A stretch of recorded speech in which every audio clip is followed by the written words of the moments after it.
Hello, bonjour. Aujourd'hui, on va parler du prince Harry et du prince Charles. On va parler de leur relation. Donc, une relation qui s'est détériorée ces dernières années, due bien sûr au traitement de Meghan Markle dans la famille royale et aussi à l'interview qu'a donné le prince Harry et Meghan Markle à Oprah afin de faire circuler leur version de l'histoire. Après que bien sûr tout le monde se soit permis d'écrire sur eux, parler d'eux, faire des émissions sur eux. Donc, je vais parler de cette relation parce qu'il y a quelque chose qui a étonné même les fans de la famille royale. Le prince Charles était à la recherche d'un chargé d'opération pour son équipe de communication et devait faire le lien entre différents services de communication dans son équipe. Ils ont fait des interviews, les personnes travaillant pour Charles à Clarence House ont fait des interviews et le choix de son équipe ou alors du prince Charles est tombé sur une personne dont je ne vais pas citer le nom ici parce qu'elle n'est pas vraiment importante, mais ce qui est intéressant ici c'est que cette personne travaille pour le Daily Mail. Donc si vous n'êtes pas familier de l'actualité sur Meghan et Harry ou alors sur ce qui se passe en Angleterre,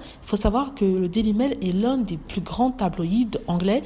C'est un tabloïd qui fait peur à beaucoup, qui défait les vies des gens, les fortunes des gens et vraiment qui fait beaucoup de mal à certaines célébrités. On me dira, oui, elles sont célèbres, elles devraient pouvoir accepter la critique. Oui, il ne s'agit pas de critique, mais il s'agit vraiment de tuer la personne au niveau public, pas physiquement bien sûr. Et c'est vraiment de détruire le caractère, la personnalité, le nom de cette personne-là. Et justement, le prince Harry et Meghan Markle ont été en conflit avec ce magazine, Média. Et d'ailleurs, je parlais dans ma dernière vidéo de la victoire du prince Harry suite à la plainte qu'il avait déposée contre ce même tabloïd. Alors que le prince embauche une personne comme ça, venant de ce tabloïd, veut dire beaucoup de choses. Ça veut passer des messages, en fait, peut-être aux tabloïds eux-mêmes, montrant un certain soutien, peut-être au prince Harry, en disant qu'il a cette arme-là dans sa poche, c'est-à-dire les médias. On se demande ce que ça veut passer comme message à son fils, et c'est surtout très décevant. Et cette vidéo aussi, c'est pour ceux qui disent que non, le prince Harry n'est pas maltraité dans la famille royale, qu'on l'écoute, et ainsi de suite.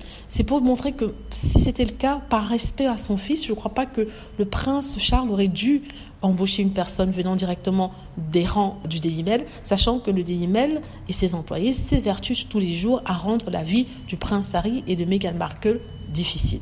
Donc c'est mon opinion par rapport à ça, ne venez pas m'attaquer, je vous dis ce que je pense. Comme sur cette chaîne, je parle très rarement, je parle souvent de la famille royale, mais jamais en des termes négatifs parce que je conçois que c'est une chaîne généraliste où il y a tous les fans comme les non-fans de la famille royale, donc je ne donne pas forcément mon avis par rapport à ça ici pour ménager mes fans de toujours, qui ont toujours été présents sur cette chaîne et qui sont des fans peut-être de celle-ci. Mais quand il se passe quelque chose de si important comme ça, je vais quand même donner une opinion assez critique qui est méritée. Je suis désolée si ça fâche, mais c'est une certaine vérité et réalité.